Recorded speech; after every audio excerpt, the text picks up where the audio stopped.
Dobrý deň, vítam vás v našom podcaste bez rúžových filtrov. Predstavte sa nám prosím, čomu sa marketingu venujete a ako ste sa k tomu dostali? Dobre, neviem, že či úplne mám voliť tykanie alebo vykanie našich poslucháčov. Každopádne ahojte, moje meno je Karolína Čenkeová a v podstate pochádzam z Bratislavy. Vyrastala som, narodila som sa tu, som tu aj zamestnaná. V marketingu som sa dostala, nechcem povedať, že úplne, že zhodou náhod, len mám asi príliš veľké podmienky na tento život a hľadám nejaký prienik aj kreativity a zároveň aj hra nejakými číslami.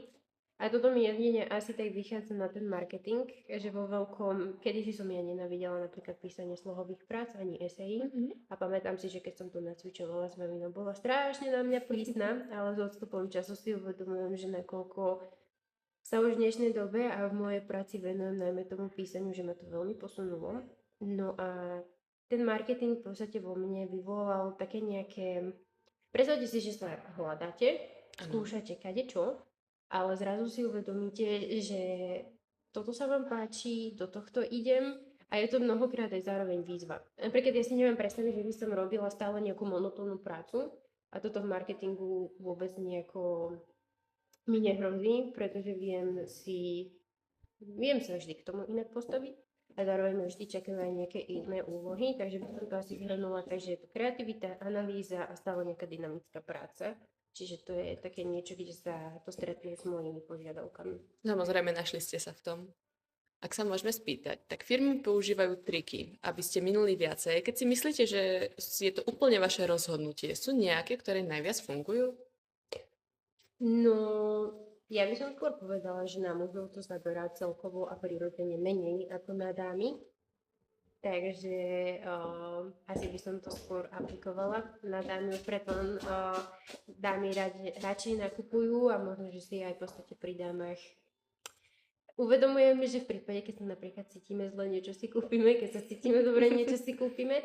Celkovo ten marketing je strašne spojený s psychológiou a tým pádom triky, ktoré na nás strašne pôsobia, sú stále len nejaké zľavové výpredaje. Ja si reálne nepamätám, alebo ak by som sa mala spätne pozrieť, že počas roka, či by naozaj bolo nejaké hluché obdobie, kedy by nejaký e-shop na mňa nevybiehal s tým, že posezónny výpredaj, predsezónny výpredaj a všetky tieto ročné obdobné výpredaje, čiže ak naozaj chceme boostovať tú nákupnú silu, tak asi stačí pravdepodobne nejaký veľký banner s tým, že kúpte niečo lacno vo výpredajoch, čiže začala by som výpredajmi. Jasné, podľa vás teda, čo najviac vplýva na zákazníka? Nejaké svetlo, hudba, možno paleta farieb alebo online design?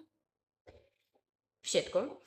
Takže my si to vo veľa veciach ani neuvedujeme, ale naozaj aj dneska, ako sme mali tú prednášku o tom senzorickom marketingu, tak každý jeden náš vnem v podstate určitým spôsobom je ovplyvnený tou marketingovou stratégiou od tých naozaj základov, že vybrať si nejakú príjemnú paletu farieb. Len problém je, že vždy tá značka sa snaží osloviť len nejakú určitú skupinu klientov alebo nejakých potenciálnych Áno. zákazníkov. Takže nemôžeme očakávať, že pri tvorbe nejakej značky to bude táto značka pre všetkých, preto podľa mňa už od samotnej farby, ako bude vyzerať to logo, aký fond budeme používať. A najmä netreba zabudnúť, že tie fondy sa aj najmä menia, tým ako sa menia aj nejaké technologické tieto pokroky.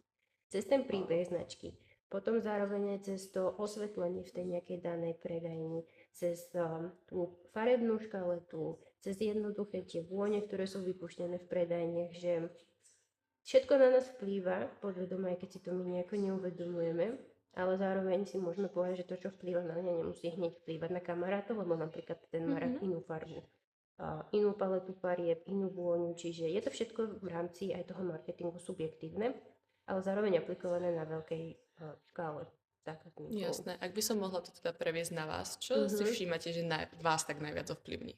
Fú, no ja sa musím v prvom rade v prostredí veľmi príjemne cítiť. Neviem, že či úplne môžem menovať jednotlivé obchody, o ktorých by som aj nejako negatívnejšie bola. Dobre, nebudem. Skôr nie. Sú určité obchody, ktorým sa ja vyhýbam a to z toho dôvodu, že sú strašne preplnené. A jedno ja viem, že je to všetko fast fashion a tak ďalej, ale nemám rada na neporiadok, nemám rada, keď je niečo preplnené. Skôr sa riadím, alebo skôr uprednostňujem minimalizmus. ak by som to nemala úplne aplikovať len na tú módu, tak zároveň, aj keď sú to vlastne nejaké bistrá, kde poskytujú sa nejaké jedlá, mám radšej, keď naozaj to prostredie vo mne skôr vyvoláva takú čistotu. Ja nepotrebujem zase nejaké farebné nadpisy, nejaké farebné, neviem, stoly, stoličky. Naozaj, že asi skôr to chladnejšie spektrum farieb. A je veľká šanca, že keď ja vôjdem do predajne alebo do nejakého podniku, do nejakej prevádzky a pri tom vstupe sa necítim komfortne, ja som človek, ktorý nemá rada nakupovanie, čiže ja sa otočím a kľudne radšej budem hladná, nebudem mať čo si obliecť, ale pre mňa vystavovať sa v prostredí, v ktorom sa necítim dobre, znamená, že radšej odídem z toho prostredia. Takže ste veľmi náročný zákazník, by som povedala. Asi, áno. Ale treba mať zase aj nejaké svoje štandardy. Samozrejme. Najmä si uvedomiť, že už v dnešnej dobe máme nekonečné množstvo nejakých možností, čiže keď to nevidie prvýkrát, tak chudne sa obzrieť, že je tu možnosť 2, možnosť 3 a tak ďalej. V našom projekte taktiež hovoríme o Girl Math, keď si ľudia ospravedlňujú nákupy rôznymi výpočtami alebo teda mentálnou matematikou. Vidíte to aj vo vašej práci? Neviem úplne, že či v mojej práci skôr by som to aplikovala na súkromný život. Mám pocit, ale nechcem zase hovoriť za všetko dámske osadenie, že naozaj dámy sú viac emočne naladené a tým pádom aj v závislosti od toho, akú majú náladu, tak vlastne tak je v podstate aj tá frekvencia tých nákupov. Vo veľakrát som sa stretla najmä napríklad počas covidu, kedy bolo to temnejšie obdobie, že tá psychika na mnohých ľuďoch išla dole a z toho ženského osadenstva si nakupovali viacej, pretože riadne nemohli sa prejsť do toho obchodu. Už dneska aj tak tie obchodné centrá skôr sú na takúto socializáciu, že najmä mnoho mladých ľudí tam ide proste tráviť čas. Ja som to skôr mala asi, že na nejakom ihrisku alebo tak. Čiže z hľadiska tohto pohľadu ženy ako keby svoju emóciu odprezentujú na nákupoch, na frekvencii nákupu, na výške nákupu, aké produkty vyhľadávajú a tak ďalej. Samozrejme.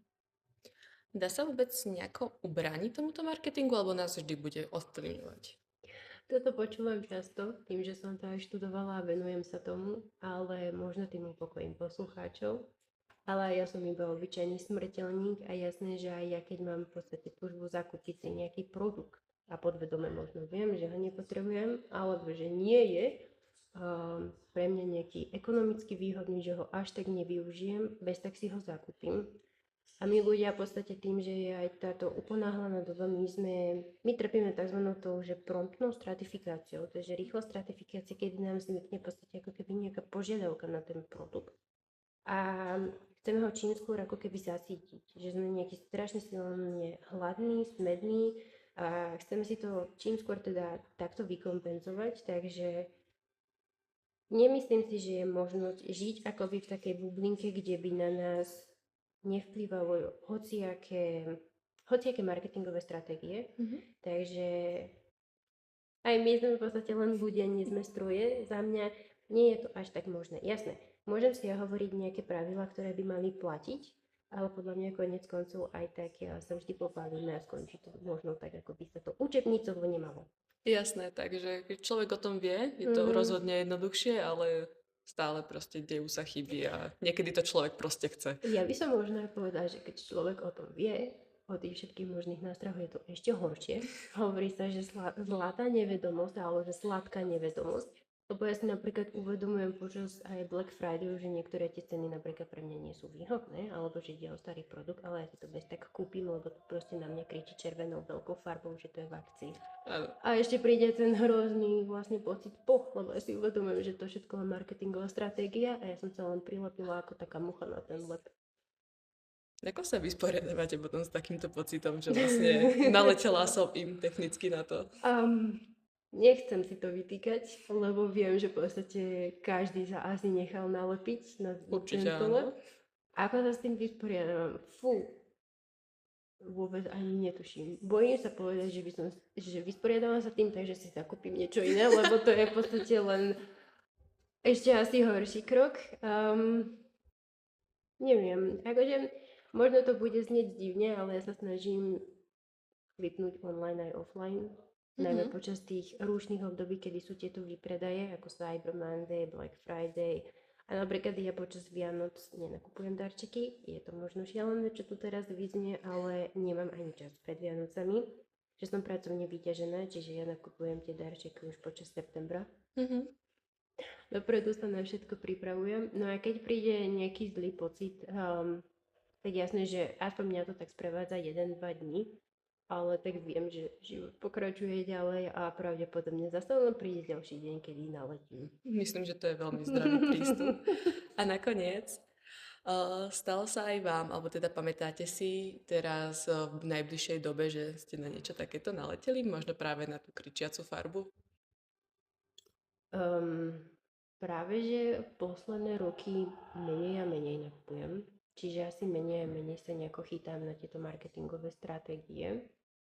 A tým, že si aj uvedomujem veľakrát, keď si chcem niečo kúpiť, že idem vlastne do skrine, keď to môžem teda aplikovať na to oblečenie, tak Mhm. vidím proste plnú skriňu a vravím si, že ja mám tak strašne veľa vecí, ktoré nenosím, alebo ktoré nosím strašne málo, že si hovorím, že buď keď by som si kúpila zase nejaký nový kus oblečenia, dopadne to takisto, buď ho zo začiatku budem častejšie nosiť, lebo budem strašne nadšená z neho, ale koniec koncov, ak by som mala vypočítať, že koľko mám toho veľa, tak aj na mesiac, na 2 mesiace to oblečenie ja non-stop môžem rotovať v tom šatníku, nemusím prať, čiže asi si skôr uvedomiť a viac sa prihliadať na tú udržateľnosť. Jasné.